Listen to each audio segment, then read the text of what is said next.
Hey everyone, welcome back to the Guff Half K. Hello, we are back with our next round just about to start. Looks like we're going to have Shadols and... Also Shadols, but with 3 Sanctum 3 Ignition. So we have Artifact Shadols versus Blue Eye Shadols, which is pretty interesting. The good old Desmond Johnson deck. Yeah. So, let's pull up the player names here as well. Awesome. So Shadols have been definitely one of the standout decks from Just Alliance, along with Satellite Knights of Burning Abyss. Not surprising then that we'd see a mirror match this early on in the tournament. Oh, absolutely. Interesting to note, Henry is not main decking Super Polymerization, so I think that means he's a bit of a dog game one, since he's playing all the artifacts and they're just going to get Super Polyed out of the game. Definitely. Yeah, it's going to be interesting to see whether the power he gets from running Sanctum and those artifacts negates the raw advantage that Colin can generate running the Blue Eyes engine with trade-ins. Absolutely. Another thing that's interesting is Vanities is going to be really ineffective against Henry because he main decks 6 Typhoons. He has the full 3 Typhoon, the full 3 Ignition, to go with the 3 Moral Tech, 1 Beguile Tech. Yeah, even being able to chain a Sanctum to an Emptiness in order to pop the Emptiness can be like a big play if it means that your Shadow Fusion goes through. Although it wouldn't actually. Your Shadow Fusion actually wouldn't go through. Yeah, true. We can't just let our people fatly cheat like that. Yeah, we can. What are you talking about?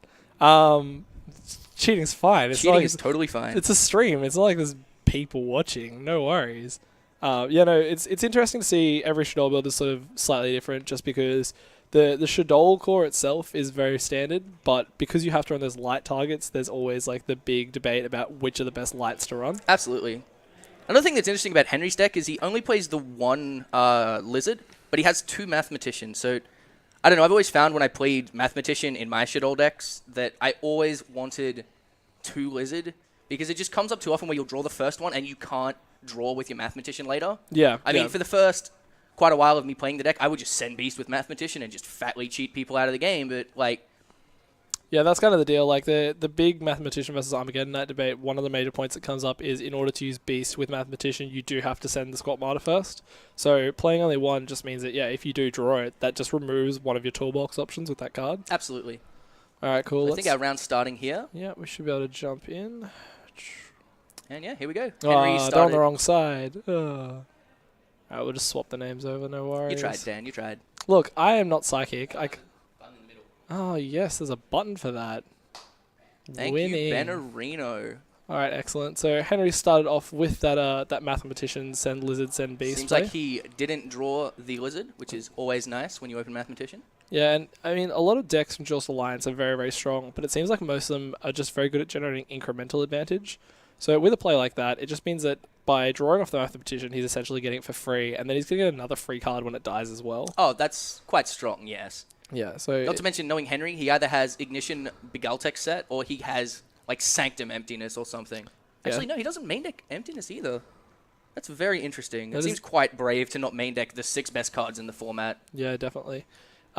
We were complaining earlier about Hayden Matthews always having everything. Henry Brady also has that special talent that some Yu-Gi-Oh players are born with, where he just can set 3 cards, but they're exactly the 3 cards that screw you over every single time. Every time. So Colin's been reasonably strong here. What with that's a dragon, yes? Yeah, the big issue with Shadow cards, obviously, is they're all just big purple smears on the stream. So. Yep, have to get my squinting on for this match. Yeah, most definitely. Colin also opting to run the full playset of Career Bandit, which obviously can be a very strong card, but does have the issue of potentially running into multiple Shadows or just milling a bunch of very good spell true. traps. It might be less good in this matchup because he's just going to summon it, and it's probably going to get Morale Tech every single time. Yeah. But you can do some really disgusting things with Career Bandit in this deck. You know, mill Whitestone, Super Poly, Emptiness, Lizard, Hedgehog, Beast. I mean, it's almost always a +1, but it's very often a +2 or 3. Colin's actually playing the Shadow list that I've been playing for quite a number of time. He's my roommate. We play the same list. And looks like Henry might just be walking into the Super Poly here unless he blind Typhooned it, and he didn't. So that's he nice. hit the Emptiness. He hit the empty, so here comes the Poly. It's going to get rid of the other piece of back row, hopefully being a Moral Tech for Colin's sake, hopefully being a Sanctum for Henry's. Yeah. But he also he discarded the Whitestone as well, which means he's going to generate advantage off that by searching the Blue Eyes. It really does just show the strengths of the build that Colin is playing. Just Super Poly just being a completely unfair card.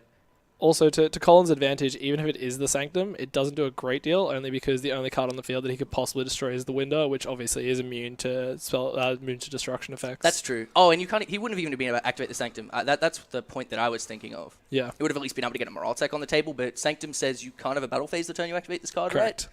Yeah, I don't think I've Yeah. actually ever read the card myself. But even the secondary effect to destroy wouldn't have gone through. It's one of the big advantages of potentially playing around a Sanctum by popping it just when there's no other cards in the field. Yeah, that's absolutely true. It's nice for Henry that he now has a breakthrough skill in the grave, so going up against this Winder, it's going to make sure his future plays he can actually just summon more than once a turn, which is going to be very, very relevant later on. Yeah, I think since the advent of artifacts, breakthrough skills definitely come through as being superior to Fiendish Chain. The attack stopping is nice, but just the ability to use it on your own turn and just get some free negation out of it is really, really nice. It definitely puts in work if you can negate something on their turn and then either negate a Winder and swing over it or destroy it or negate an artifact. Absolutely. So does Colin actually play any other traps in the deck? So Colin is running 3 Sinister Shadow games, which is fairly standard because Les just toolbox everything, and just the 2 Emptiness. Just the 2 Emptiness and 3 Shadow games. So essentially his only defense in the deck is to Emptiness your opponent out of game and just to super poly everything they care about. Yeah, which, I mean, it would be a real struggle for Colin if he was going up against a deck that, say, was just running, like, fire monsters, but obviously if he's expecting to play the mirror match all day, or the other advantage being that both Burning Abyss and Satellanites are running a lot of lights and darks, yeah, it means that probably, like, 90% of the games you play, your opponent's summoning monsters that are super poly targets. Yeah, and another really nice thing for Colin here is Adrius is a light, and I saw in his hand earlier that Colin just had the second super poly, so here it is. Yeah. He's going to get discard the Blue Eyes, which was free, which is really nice. He's going to summon a Construct, which is going to probably get Breakthrough skilled. So it's not horrible for Henry, especially if Henry has Shuttle Fusion in hand. He can just... Yeah, so Henry there going for the Breakthrough skill. So if Henry just has a Fusion in hand, he's actually in quite good shape. But if he doesn't, he might just fall very behind to just the Nephilim beats. The only real disadvantage with running those 3 super polys is, although Colin has resolved it twice and summoned 2 fusions, he has like no cards left. he also still doesn't have a Shadol fusion in the grave. So that is very true. The Winder that he sent isn't going to recover that fusion, and even if this construct dies, it's still not going to get it back, which means Henry can pretty much just kill it with impunity, and it doesn't matter at all. I mean, I found a lot of times when I had super poly for construct, I just used my construct to send a Shadow Fusion. Yeah. Just so that when they did okay, so we have Shadow Games as well, so he could do that here. He could just send Fusion if he wanted to be completely cute, but... Yeah, I think here he's probably just going to Lizard Falco. Or Lizard just Lizard Beast. Yeah. Old, cycle and make his future Soul Charge just better. That's it, yeah. You definitely want to try and get some cards. He's definitely sort of out of options. He only has I think it's 1 card left in hand. I think it's only 1 card left in hand, yes. Yeah. So now he's going to start his next turn with 3 versus Henry's 2 back row. If either of them is a way to summon a Morale attack, Henry's probably going to be in quite good shape. Yeah. So there's a trade-in for the Blue Eyes that he had to discard. Standard. Yeah, he has a beast in hand. There's a beast, a trade-in, neither of which do anything. So we're going to see if Henry has the artifact. He has the artifact. I know Henry. Yeah.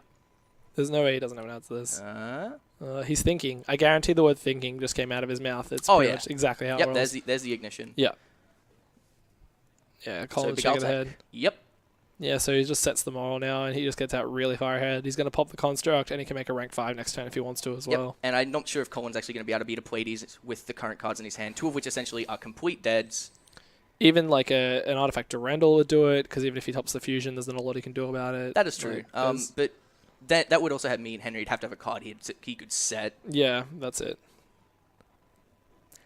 Unless, as I'm hoping, the last card in Colin's hand is just BLS or something. Yeah, that'd be pretty cute for him. That would be pretty sick. The old check for fusion, no fusion. Yeah, that definitely is. No, it is BLS. Oh, well, that's nice. Yeah, it definitely is the disadvantage though of running those super polys is like especially if you burn through a lot of your fusions before you even get the poly. By the time you see it and you get it back, you just may not be able to make anything off it. I don't love summoning it in defense, but I don't think it actually changes much in this matchup. No, you get a couple points by playing around the Honor Arc, but they'll just Castell it anyway. Yeah, now with Castell being a card, the summoning and defense play is just not as relevant as meant to be. If Henry summons a White Stone, which he doesn't play, he could make Goyo an attack over it. I don't think there's any reason to need to summon it in defense here, but it's kind of just a force of habit, I guess.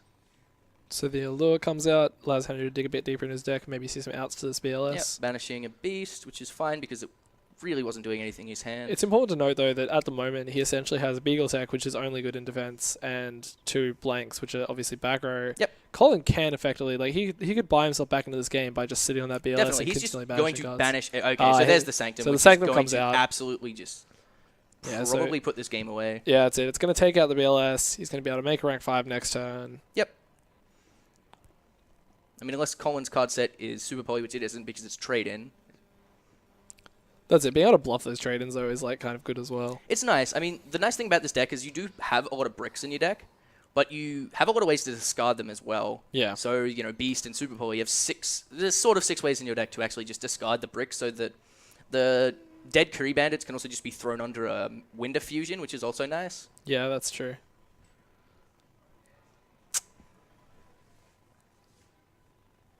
Alright, so we see Henry here making the rank 5. No doubt he's just going to go for Pleiades. And the table moving like a ghost is moving it. Bounce the set monster, get a massive tempo lead.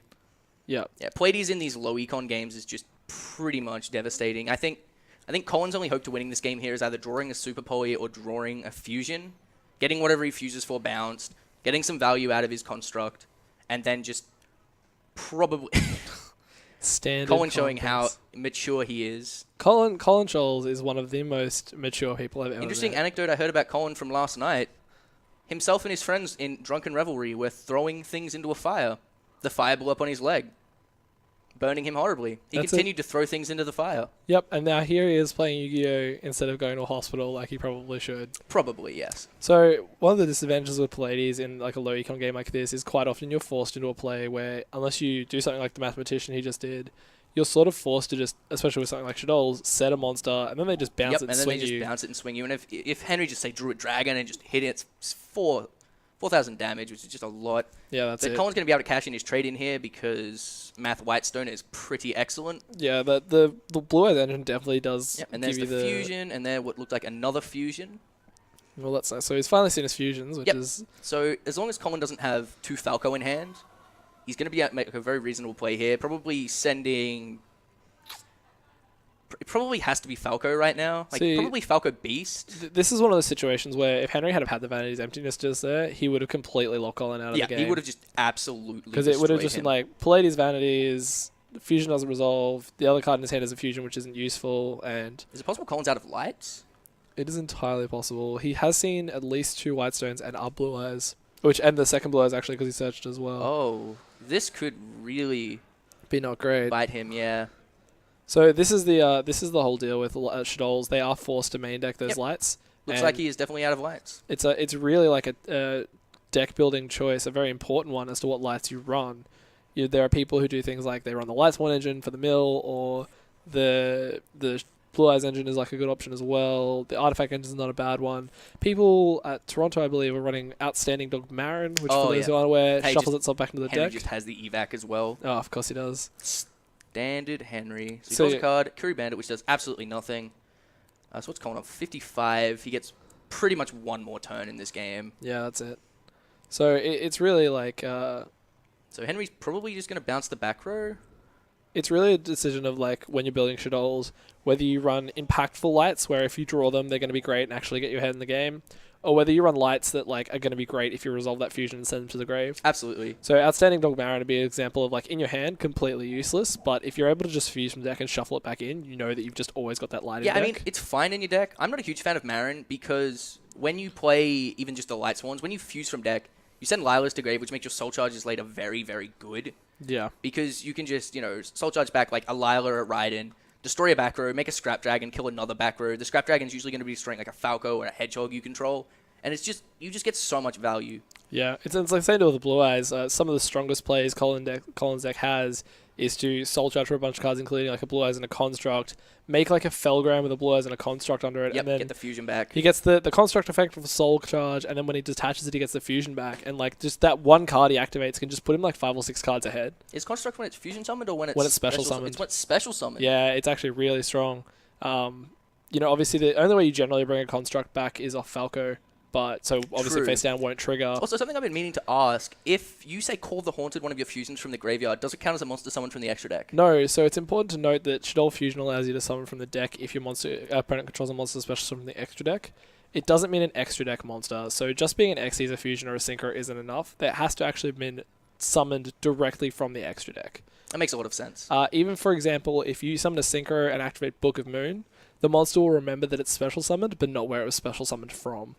So that's why it can get quite confusing, especially with cards like Dante of the Burning Abyss, who quite often Comes back from Graph, is it? Sir quite often revives guy. it from grave.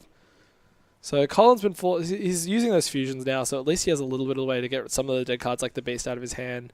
He just really needs that window to stick, but unfortunately for him, it just means that the Pleiades can just beat it in battle. Exactly. Like, even if the window does stick, it's just he's probably just going to get it bounced here. Yeah. But that gives him the chance to set the Falco, and if the Falco's set, he can get back Construct from Grave, which in this board state is just going to be insane. He also has Shadow Game. Yeah, he has a Shadow Game, so he can basically just trigger the Falco even if Henry does do something to kill it. Does Henry have a second breakthrough skill in Grave? I don't know. He's definitely used the first one. Okay. I don't think it's too relevant because no doubt Falco's going to trigger in damage step. Yeah, hopefully. Yep, Colin's chewing his nails. He knows he's not that far from losing this game. He's on, what, 900? Yeah. Jeez. So Falco, he's just letting it resolve here. Triggers. Yeah, very difficult for Henry to stop that in the damage step. He does have one in grave, yeah, he does. It was Sanctums, right? Or correct. Ignitioned or something. Yeah, it was Sanctums. Which is certainly artifacted. But Henry only has, what, one card in hand? And one yeah, card set? so Henry has a much better board presence, but this is basically it. Like, every card in his hand is now on the table. If Colin's able to push through the Pleiades and the Moral Attack, and he's able to push to that back row, Henry will just be completely out of options. Absolutely. So Colin draws a brick and trade in, but he also has the option to, say, Curry Bandit for a Vanities and just kind of lock the game away. So I think Henry's used 2 Sanctums, 1 Ignition, 2 Moral Techs, and an Evac. So to deal with this, I don't know what much he has left. I mean, he could... Book of Moon doesn't do anything. Henry could still, like, Soul Charge for a very, very reasonable board state. So yeah, he has Moon, which stops his Moral Tech dying. So next turn, he could also just... What are the rank 5s he's play as? Durandal... Does he not play... What's his face? Dr. Volker. No, it doesn't look like he plays Bulbasaurus at all. So Daniel needs to go for a Judge Call. So I think Henry might just have to Arcanite this construct.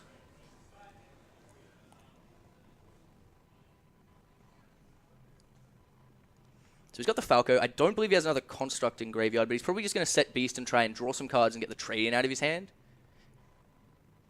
He could also dragon back some cards into his hand. I mean, a Moral Tech in hand is just not really worth anything unless, of course, Henry just has Ignition, which is also very possible. So I'm not sure what Colin will think is the best line of play here. I think I would go for Beast because I can't resist drawing cards, but... Yeah, so he goes for Dragon, which is interesting. It means that if Henry does find some way to get rid of this this construct, say by, I don't know, like an Arcanite Magician, that would be quite strong. So it's interesting to see that like they're both playing decks that are trying to slow roll advantage, and it's always interesting to see games like this where it's basically just a war of attrition. I mean, they both started with like 5-6 cards. They're both down to sort of like 4 or 5. No one's really locked anyone out of the game through sheer advantage yet, but it's just interesting that sort of between turns you can just see huge swings in card advantage through like plays. And the chat mentioned something very relevant. He couldn't Arcanite, but he could Michael. Michael being a card he does in fact play, which would actually just be strictly better than Arcanite here. Card is quite good in this matchup. Yeah, it's definitely good. Being able to banish your opponent's fusions straight up as opposed to sending them to the graveyard is always preferable. Interesting that the Dragon's dying. I'm not sure which order Henry attacked in, but I thought he'd set it up in a way so that he could Shadow Games with the Dragon to bounce the thing that was the second attacker and just leave the monster on the board for the next turn. In saying that, though, I think Colin's in a very reasonable position here if Henry's back row is nothing. And unless it's the third Sanctum, which of course I'm not ruling out because it's Henry. This is Henry. Like, Sinister Shadow Games isn't going to do anything. He's already seen the evacuation device. He definitely would have flipped Warning. And Colin has another Super Poly. So I think Colin wins this game. Yeah. Interesting to note that, like, Construct is very, very strong, but quite often its attack isn't relevant because, obviously, if it kills a special summon monster by its effect, you don't take any battle damage. That is very true. Yeah, like, I mean, in most board states, I've seen Shaddoll players sit there with a Construct on board and just struggle to do damage because if their opponent can special summon even something pathetically weak, it doesn't matter because the swing over with a Construct just destroys it by effect. Yeah. So keep in mind that although Colin's probably in a superior board advantage state, he's looking at Henry's 7,000 odd life points versus his 900. Like, even if Henry can make something decently sized and swing over this lizard, that's all it's going to take. In saying that, though, he's reasonably protected by getting just cheesed over by damage because he has a super poly set. Yeah, so true. He can just use his lizard and whatever Henry has. He did just draw the soul charge, though, which is definitely a brick in this situation. True, but he can just either set it as a bluff or discard it to super poly. In saying that, though, if I was Colin, I don't know how many cards remain left in his deck, but I would probably want to, Crew Bandit for Vanities. Yeah. If he does see a Vanities here, I'm pretty sure it will just lock Henry out of the game. Yeah. It stops Sanctum, it stops like Poly, it stops all of Henry's relevant cards effectively. It's actually fairly interesting that he's managed to dig himself out of this board state. Yeah. It's definitely an issue of Henry being able to just put damage on the board but not quite get there. Like, it's always interesting when you see players go all in and they'll sort of like more than happy to just like ignition for a moral attack and like just put every card they own on the board, push in, they get to 900 and they assume they're just going to be able to finish it like the next turn. Absolutely. And if you don't make it, you can just lose from that point. And especially since Henry doesn't even have Volcasaurus, so he can't actually just get out of this game through effect damage. Yeah, he has to hit the face with damage. Yeah, he has very few ways to actually like cheese out his opponent and just do some quick direct damage to finish them off. Absolutely. Whereas Colin, I believe, has... He does play the Volcasaurus, right? Colin is running the Volcasaurus. I mean, he's running definitely running a couple of interesting cards like Alcei Sylvan High Protector.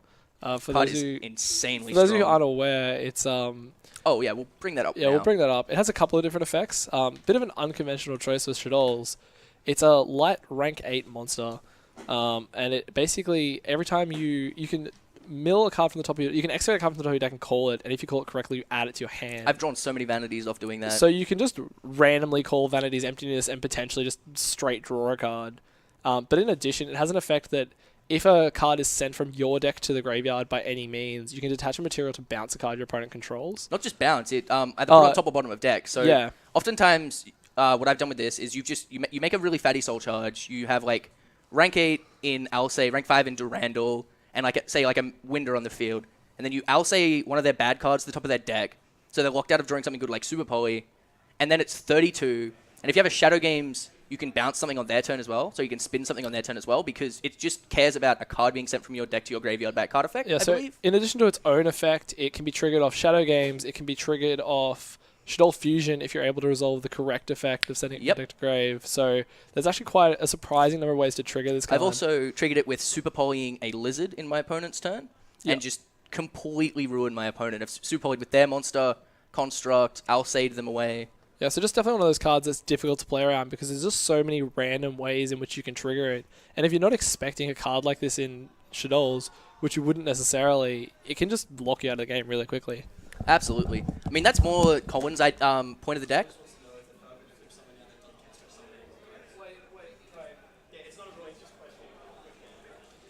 Okay, so yeah, Colin's version of the deck is very much more of a combo deck, and Henry's is much more of, a trap reactive deck. So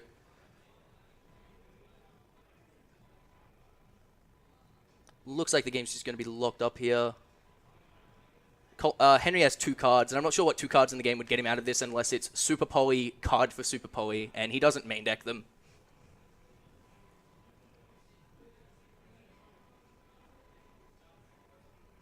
But as Henry often does, while he's quite behind, he will slow roll the loss.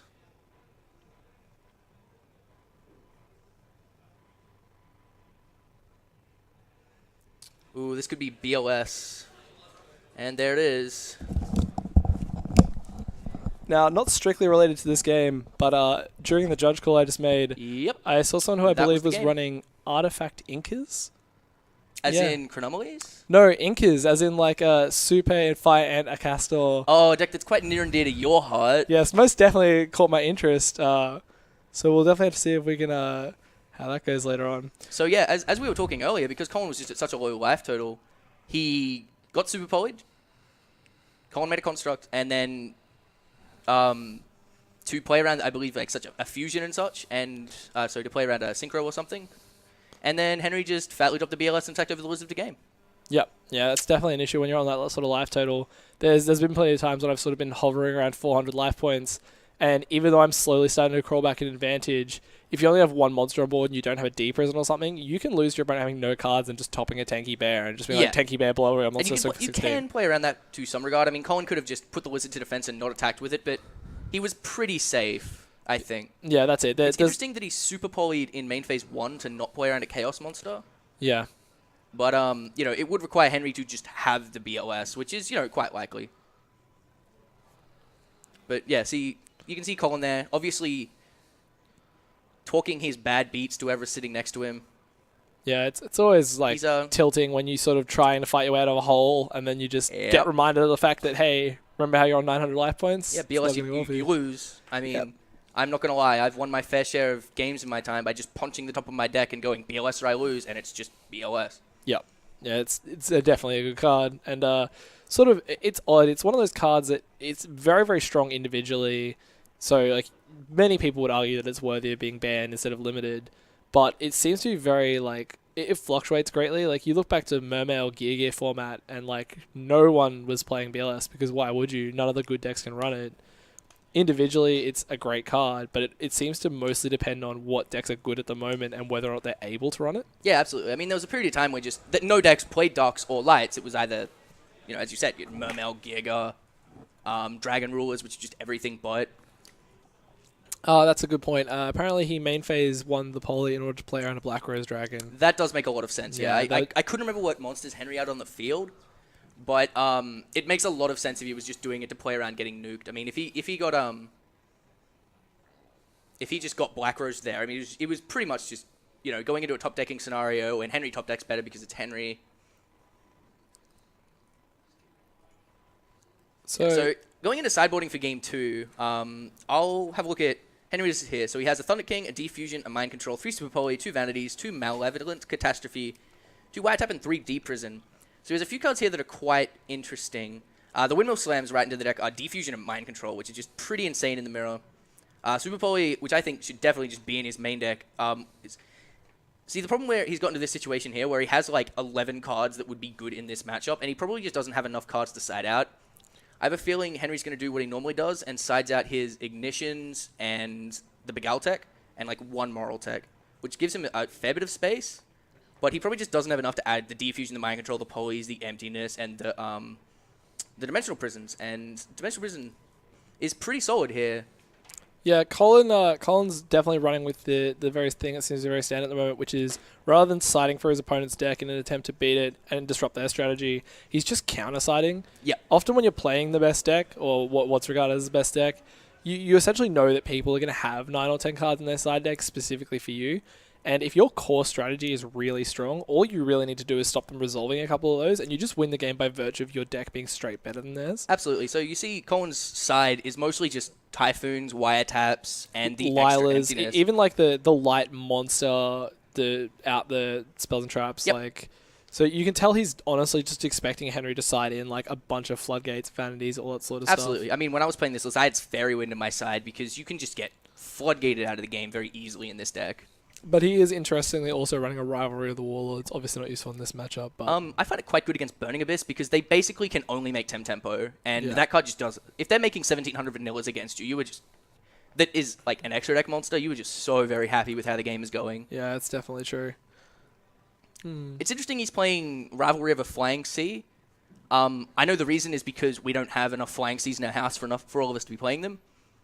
We only have 4 or something, I think. So I think he's playing Rivalry over Flying Sea for that reason. But Flying Sea in that matchup is also great. It's just Regeki. They just summon a monster and you go Flying Sea, your whole board's dead. Flying Sea, though, I found it one of those cards. It's very similar to Stygian Dirge, where it's a good card in theory, but honestly, it requires follow-up or else there's just no point. That's true, but unlike Stygian, where they still get to keep their monsters and beat you down, if you're doing it against Burning Abyss, like, you just kill their board. I mean, they might have a Tour Guide or a Mathematician, but the rest of their board's pretty much dead. That is very true. Although, yeah, the amount of times I've had someone give me a Flying Sea and I just tribute it for a Caius and blow them out of the game, and it's like... That is true, nice yes. Flying Sea, champ. It can be tributed with. Getting some sweet love in the stream for our commentating, not calling out random people. I'll hold back all the random people to call out. It does help that other than Bowden, I don't know who anyone is, so that's definitely nice. I recognize a couple of these names, but No one I'm going to give a name drop to. Yeah, no, you'd have to be pretty special. If you send nudes, we may. We may. We might. Also, shout out to Based Bowden for spruiking us all over the internet. Yep. He's actually one of the coolest guys. There's nothing I like more than amazing internet fame, unwanted internet fame. Too right. So, not surprisingly, this side decking has taken quite a while. It's Henry. We've timed him. He takes an average of 5 minutes every time. Yeah, so obviously, like, there's a lot of contention in the Yu-Gi-Oh community as to, like, how long is too long. There's no official set of time in this game, is it right? It's just that the ruling is reasonable pace of play. I'm not sure. Most judges sort of, like, earmark about 3 minutes. Like, okay. You're only changing 15 cards, and most of them should be pretty obvious. So yeah, I mean, if you're playing at a reasonably high level, you should... I mean, you go with your gut a little bit, knowing, like, different cards your opponent has, but you should be basically going, okay, in the Tellarknight matchup, I'm taking out these 7 cards, and I want these 8 in my deck.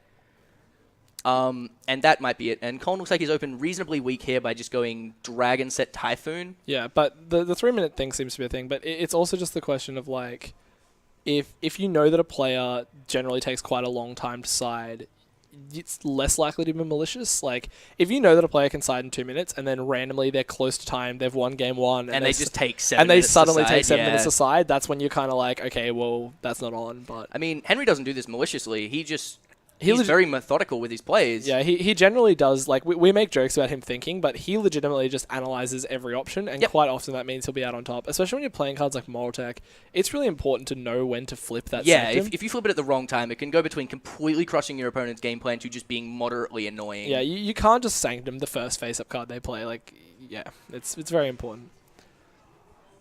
So Henry has opened extremely strong here with the Fusion Tribute Set Beast. Which is, I'm assuming, where he's playing towards in any case. Yeah. Because he had the Hedgehog to add the Beast. So he's going to just attack over the Dragon, Tribute Set Beast, get his Fusion back, and just be, I think, like 3 cards ahead of Colin. Yeah, it's very important, like, in the mirror match to not just leave Fusions on the board. Because oh, absolutely. If you can help it, it's just not worth it. Henry looks like he's cracked a sleeve. Yeah. And Colin responds by blowing e-cig juice in his face. So that's an interesting play, I think. Yeah. Look, normally I'd get out there and, like, judge call them, but it's actually really, really good foresight on Henry's, like, part that he's just bought a bunch of extra sleeves. Yeah. And I enjoy his choice of color too. Yeah, bright pink is definitely the way to go. All right, cool. Yeah, I completely agree with you on this, that you should have your side ratios received beforehand.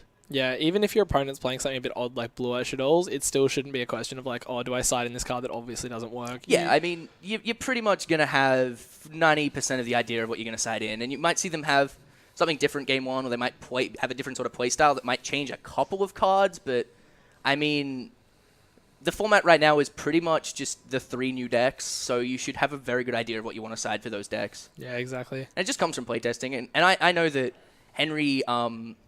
he can't playtest much like on DN, so it's sort of the 1 locals a week is really all the he's got the 1 or 2 locals a week, and often you just go to a locals, say like at a good games, and there's 9 people there, and you'll play against like Mermail with someone who's playing every single Mermail monster that exists, and it's just yeah, there's definitely a lot of people who take the ability to play test against really good decks a lot of the time for granted. And yeah, keep in mind, I've heard a lot of people refer to Worlds as like a 22-player locals. This is literally a 60-player locals, even though it is a $500 tournament. Like, that is true, yeah. So, like, big shout out to Guff and for Ben for putting this on. It's really good to see, like, taking what started out a couple of months ago as just like a really small locals on a Wednesday night and escalating to the point where like we're playing a $500 event on a Sunday afternoon. Yeah, we've been doing really, really well. I mean, we've been getting 30-odd people pretty much every Wednesday, box tournaments every second week. It's just, Guff has really shown that they will listen to what the players want and will give that. I mean, they give store credit when pretty much no other store around here does. It's just, I mean, shout outs to Guff. You should buy a beanie or come down sometime. Yep. Especially buy a beanie. They're actually really great. So Henry did do the tribute set beast, and he's resolved it into the looting, and now he's just very far ahead. He's very far ahead. And I'm pretty sure Colin has a super poly, but it's just, yeah, he has to do it, but it's just not the greatest. I mean, the problem Henry has a fusion in hand, so this just isn't going to do much. Yeah, and the problem is, like, even if you resolve the Super Poly on the Beast, you're not killing a useful card. Like, he's already resolved the Beast effect this turn. He's already done the loot. He's already pretty much gotten all the value of that Beast he wanted to get out of it. And all it means is that now Colin's left with a window on board. Henry has a fusion in hand, and he's just going to be able to resolve that as well now. Yep, and if he wants to, he could just, construct, and he could tribute set that as well, so Colin just can't really get any further ahead. Because Henry does play 2 Hedgehog, whereas most people that I've seen recently play like the 2 Lizard, 1 Hedgehog. But Henry's opting to play 2 copies of Hedgehog, which is, fine. I find that card dead draws worse than the rest of them quite badly. Because, at least the other ones have reasonable lengths of attack or summon a guy from the graveyard. Hedgehog is really decent when you can, it's one of those cards you really want to see in deck. Like, if you can just send it and add a guy, it's excellent. But just, even if you don't have a fusion, set Hedgehog and pray they attack it is not an optimal way to find that fusion card. It's not great, yeah. Like, pretty much any other play is better than that. That's the play you make when it's your only monster in hand and you just get really sad about it. Yep. I remember when I was playing old versions of this deck and you just have 3 Hedgehogs in the deck, so often you'd open a hand of Hedgehog double fusion and you'd just be like, well, my deck just does straight nothing. Yeah. So yeah, Henry's going to resolve the Shaddoll fusion. He's going to get the full effect, which is sending 2 from grave, sending the Hedgehog in a moral attack. Looks like he's setting up to tribute set Beast or just put some beats on. So it goes to the Construct, gets to send another one as well. He gets to resolve the Hedgehog effect and the Construct effect, and he gets to resolve the effect of whatever the Construct sends, and it's just going to put him really far ahead. Yep, Looks like a Falco. He can't send Falco. He special summon Constructs. Colin has a Midrash on the field, and we should probably El Judgeo that, Daniel. We'll see if he goes for it or if he's just sending it. Let's see if Colin remembers. If Colin remembers, he's pointing. The pointing, yes, good. So importantly, window only allows you to special summon once. So obviously resolving the fusion, that's his only special summon he's allowed for the turn. Bit of a misplay on Henry's part sending the Falcon, but at the same time, it just is so irrelevant right now. It's reasonably relevant. I'm just going to bring up Winda for the sake of people who may not what be is as... that's a defusion. Ooh, okay, so... That's the interesting thing about defusion is if you defusion something that was super polyed 4, you get your own monsters back, right? I'm not quite sure. This is one of those cards that every time a new format comes up and a new card becomes good, there just ends up being infinite judge questions about it because every card in the game is worded confusingly, especially old ones. So you know what? I'm gonna pull up defusion. I believe the current wording is that you have to have it. It does say, I think it says special summon from your graveyard. Yeah, so if your opponent super polys with 2 of your monsters... Okay, so we have Daniel stepping out for a ruling. I'm going to pull up Fusion. Okay, so that target in the extra deck, then if all Fusion monsters we use the Fusion summon are in your graveyard, you can special summon all of them. So yeah, from the way it reads, if they super poly for 2 of your monsters and you defusion it, you just get your monsters back and they lose their fusion.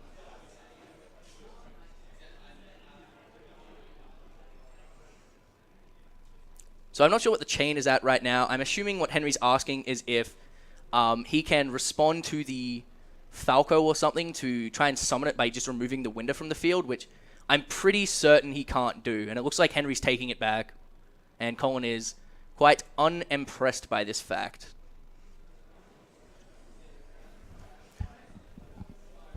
So what was the issue?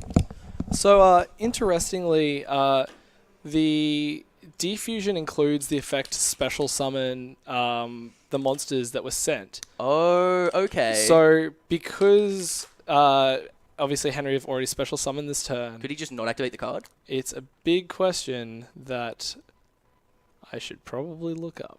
Well, looks like Henry just has Super Poly anyway, so this game looks like it's pretty much over. Yeah, definitely. Yeah, so as I was saying, anytime any card that is quite old and therefore has really poor wording on it becomes good again, it just becomes this huge issue where there's no good text on it, there's no current rulings, and you're asking how does this 6-year-old card interact with this card that came out yesterday? It is a very big issue with this game. I think when Konami put problem-solving card text into the game, which was very positive, they really should have gone back and updated all the old cards to include problem-solving card text because it would just make judge life so much easier in this game. Yeah, the big issue is that you look at problem-solving card text where anything that targets says the word target, and that's the greatest thing ever. But then you just get cards, people play really, really old cards that don't say the word target because they were printed 6 years ago, but they clearly do target. Yeah.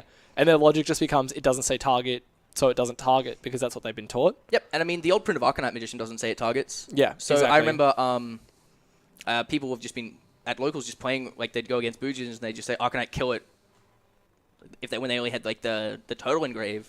So no, it doesn't target. See, it's not red on the card, but... Yeah, that's it.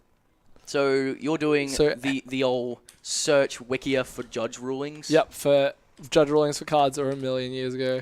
So Henry has a lot of monsters on board. Colin has a compulse, but it's only going to get rid of one of them. He has one set monster, no cards in hand. It's going to be really difficult for him to pull out from this. So pretty much he's just going to have to miracle Blackluster Soldier, I think. This is a very, very good example of like life points haven't changed much. Like Colin's taking like 300 and Henry's still on 8k. Because neither player is really doing damage to each other. It's honestly just a question of tempo. Like, Colin's only going to survive for, 1-2 turns with that amount of damage on board. So the fact that his life points are high is completely irrelevant. Which is a nice thing about the Artifact Engine. It just lets you put big monsters on the field without using a normal summon. So if your opponent stumbles, has a poor opening, you could just Moral Tech the one card that they needed to resolve to snowball their whole deck, and then just beat face with like a Moral Tech and a Dragon. I think Colin, unless he has...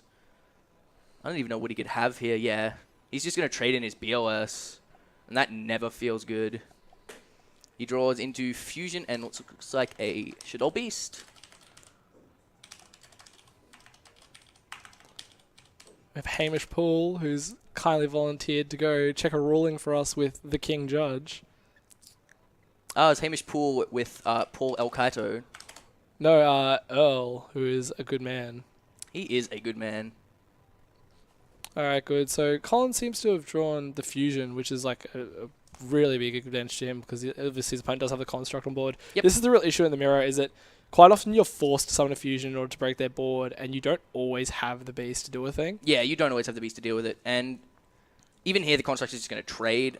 So if Henry doesn't have a back row, which is clearly possible that he doesn't, but at this point, I'm not sure what his set could be. It could be a Typhoon, could just be a Breakthrough, but...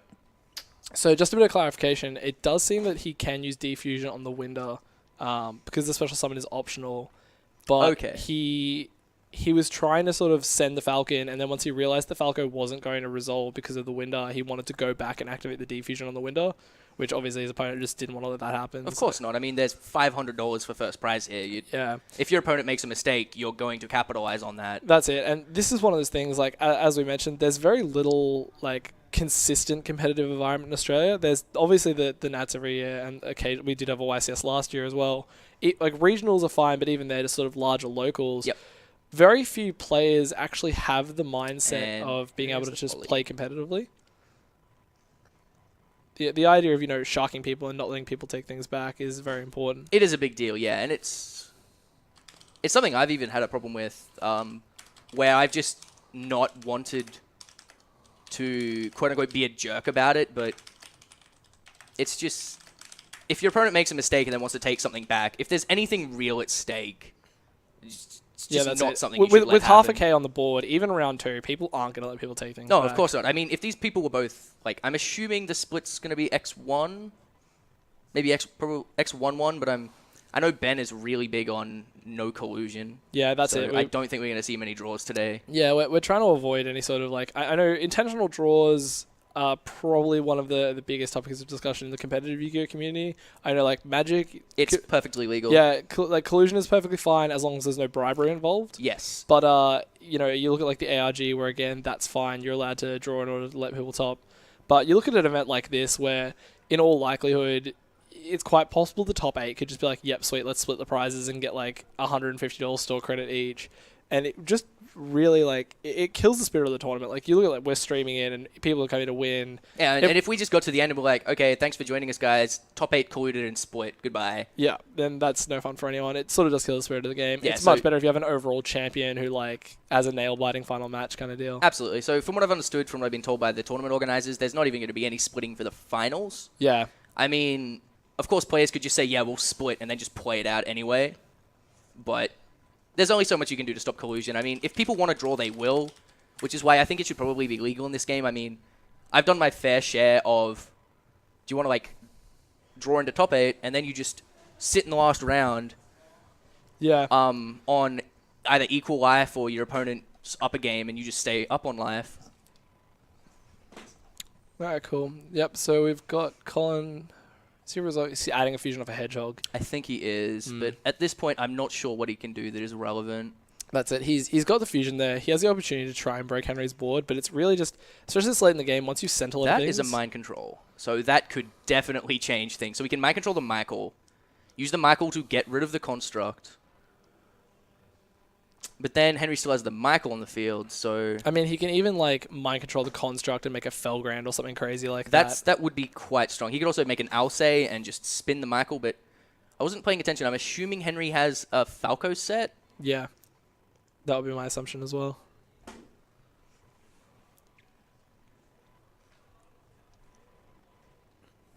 should bring up Michael, because that card is a solid guy in this Raw match. So it's definitely one of those cards where, you know, depending on whether you run the Thunder Dragons or the Moral Tax or whatever, it allows you to make this card, as opposed to the other build, which can only really make Black Rose or Arcanite. Man, you're just trying to jam Thunder Dragon as many decks as you can. Thunder Dragon is best card. He keeps trying to convince me that Eccentric Boy and Thunder Dragon are good in Burning Abyss because Not you good. can make Angel of Zera and Soul Charge for Pleiades. Not good. Funny. Funny is the term I'd use.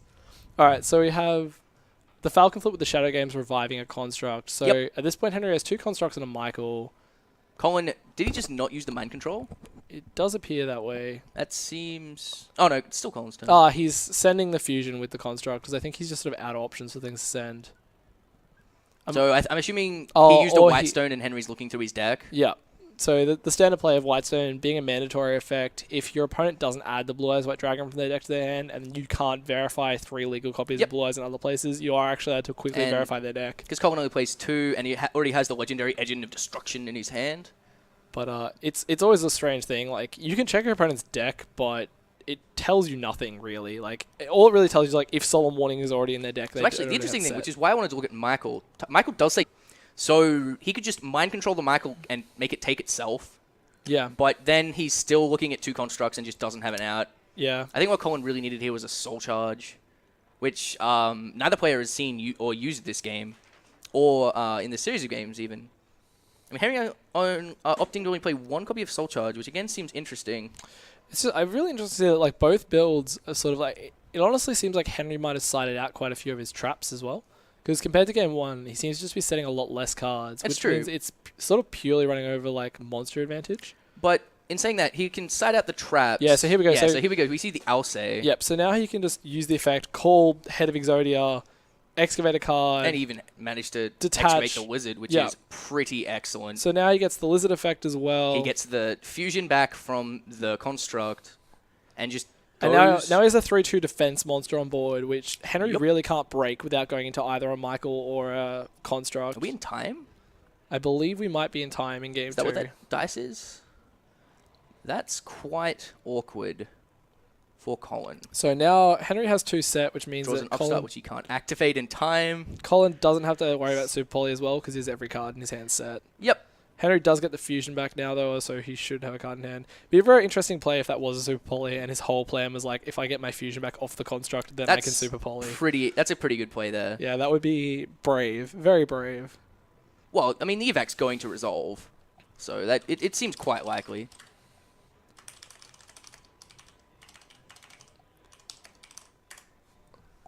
So just a bit of discussion in the stream about Vanity's Emptiness versus cards with special summon effects. I believe the conflicting ruling that came up a little while ago was Xy's Encore. Oh yeah, that was where Hoban wrote the article, and he had, I encored him while there was emptiness on the field. Yeah, and yeah, obviously you can't do that because one of the mandatory parts of Xy's Encore is being able to special summon the materials. Yeah.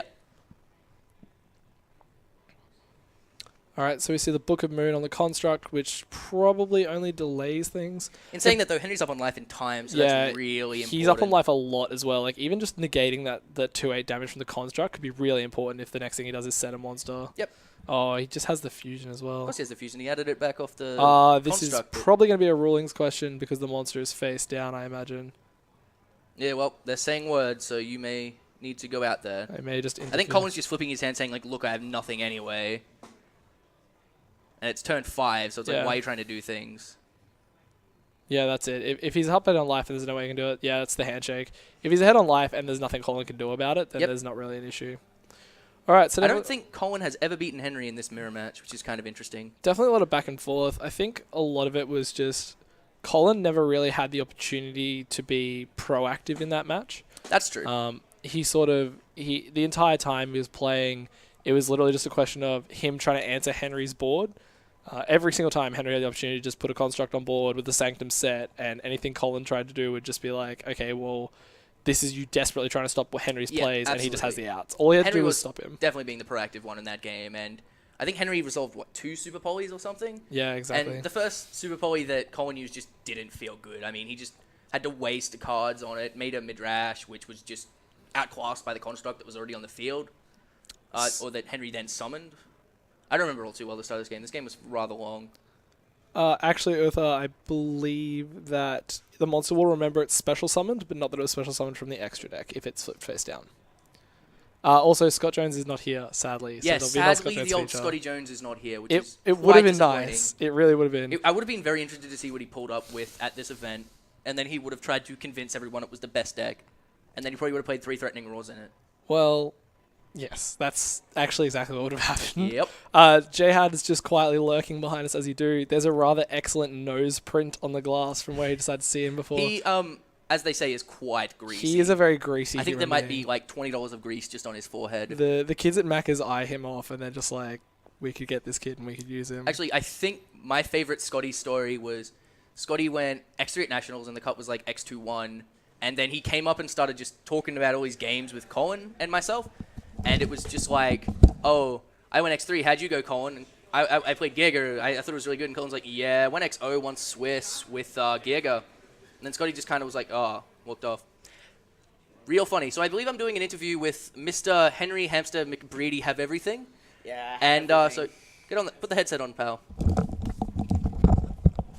Had everything. Yeah. I mean, in game 1, it really looked like you were quite far ahead for the entirety of the game. Yeah.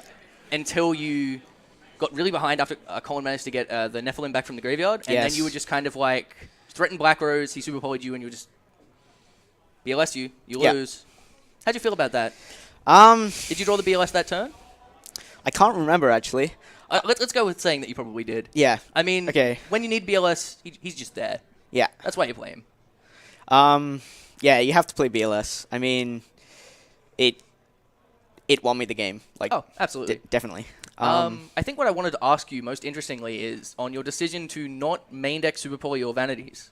I was wondering what your logic was for that. My logic for not maining Super Poly and Vanities, well, Vanities was sort of like, I thought it wasn't as effective against some of the, like, I didn't think it was as effective against Satella Knights and Rogue decks as much, and it was Vanities, right? Yeah, Vanities. And I would have preferred to have the outer Vanities. Okay. Rather than have the Vanities yourself? Yeah. I guess that makes sense. I mean, you do main deck, what, six Typhoons? Yeah. Sinister Shadow Games. Yeah, I mean, well, yeah, essentially 9, 10, you play Foolish, 10 Typhoons in your main deck.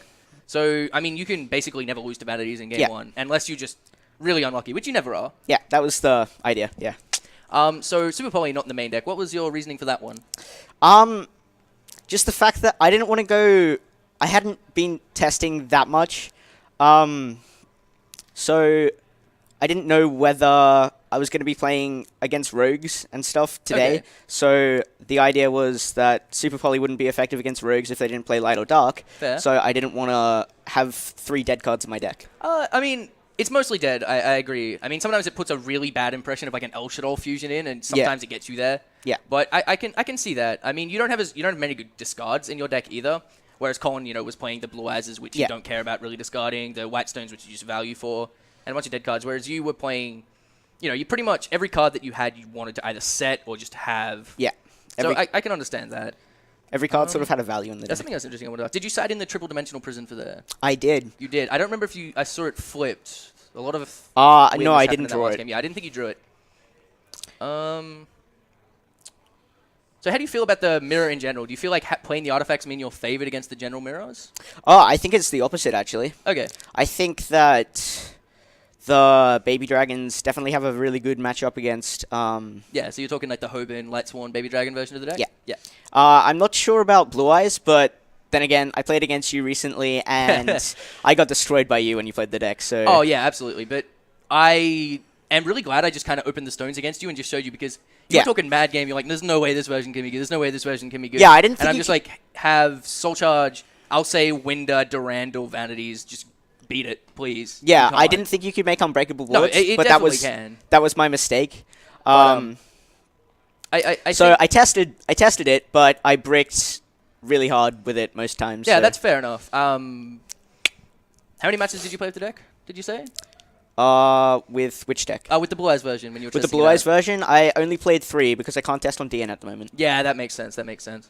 But yeah, I had no games where I didn't brick. Yeah, and so. I can understand where you didn't get enough time to practice with any other version of the decks. You just went back to what's comfortable because you've been Yeah. playing artifacts for as long as they've been legal, essentially. Yeah, basically. Every single deck you've sleeved up with has been 3 Sanctum, 3 Ignition, a Begal Tech, 3 Moral Tech. Yeah. For as long as I can remember. Yeah. And 'Cause- it's served you reasonably well in the past. I think that's the most consistent way to play artifacts, to be honest. I mean, I'm not going to bring my personal bias into this because I think that's completely incorrect, but I mean, Ignition works for you, but every time I tried to play this Ignition, I've just gone like, why would I ever want to play this horrible card? But I love the card. I know you love the card, but you know, Fair enough. it's fair enough. it's Makes sense. a Henry McBee card. I don't think of another Henry McBee card. Oh yeah, my favorite from you is the old Hanzo Call of the Haunted transformation hands. Oh yes, played ninjas for ages and ages, and I love all that deck. he ever played until the artifacts were printed. Yep. Yeah, you haven't lived until you've been Double Vanity's Miss Valley Massive Bird out of the game by Henry. Yeah, with an 2 games anti-spell in a row. fragrance. Good times were had by no one. I 'Cause as top we mentioned, 32 Henry- nats with it, actually. Yeah, Henry, the Well. cut was 16. I know, but still, I like to say that. Yeah, I know you like to say that. I do. You got that great Boojin, Matt. Oh, fantastic. Man, you made me lose my train of thought. So it's That's fine. great it's fine. Bujin, Matt. Oh yeah, Anything? great Boojin, Matt. More thinking. That's what I was just going to say. It's pretty miserable playing against someone who's like methodical like Henry is, where he takes time to think through every line when his field is Miss Valley Monster, Apex Avian, 2 Vanities Emptiness, like a Vanities in 1 set and a real trap, and he's just like, could you just kill me, please? Could you just kill? Can we just like? Can we escort J-Had out of the venue? Yeah. He's been trying to come into the booth all day, and sitting J-Had next to him 30, just makes just you no. greasy. Like, he's opened the door. Could you leave, please? Jeez, J-Had. Anyway, so yeah, congratulations on the win. Thanks. It was a pretty interesting game. So you were on time at the end, right? yes. Okay, so the dice was like black on the black mat, so I couldn't see it. Yeah, okay. So yeah, congratulations on the win. Thanks. Best of luck throughout the rest of the event, Mr. Henry Mickey B. Yeah, I'll try. Okay, Right, thanks for the interview. no problem, friend. So I'm not sure if we want Have Dan fun to head tap commentating. back on. He's great. This guy's great. The next round's up. Okay, excellent. Alright. Are they actually playing right now? They're sitting down to play. Hey, looks like it's my old man Nathan. Sweet. Cool. All right, see you later.